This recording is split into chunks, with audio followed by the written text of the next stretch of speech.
In our health alert tonight, a new study shows that 1 in 4 middle-aged adults have weakened bones. And it's a problem that can lead to osteoporosis. But what causes weak bones? Our chief health editor, Dr. Partha Nandi, joins us now with that answer. Dr. Nandi, what, more milk?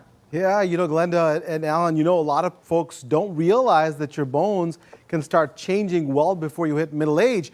When we're young, our bodies build bones up, right, until we're about 20 to 25. After that, we need to maintain what we have. And if that does not happen over time, you can then start developing what's called osteopenia, and that's when your bones have become weaker but aren't breaking easily. It happens because your body is getting rid of more bone than it's actually creating, and the inside is becoming brittle.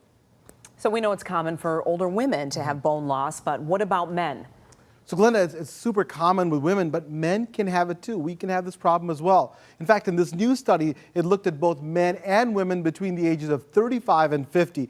And what they found was that roughly 25% of them had this osteopenia.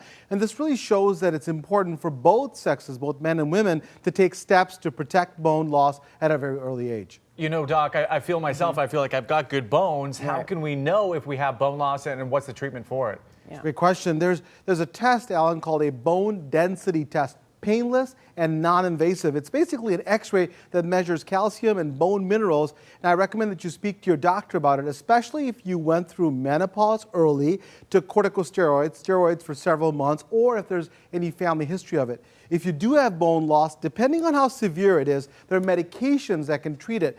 But to me, the best way to prevent this osteopenia is by getting the recommended amount of calcium, vitamin D, and exercising regularly, especially strength training. I would also cut back on carbonated beverages like pop and alcohol. This could really result in you having less of a chance of taking a break, meaning one of your bones breaking. I've seen many of my patients, once one of their bones break, it's a downward spiral. So really important stuff here.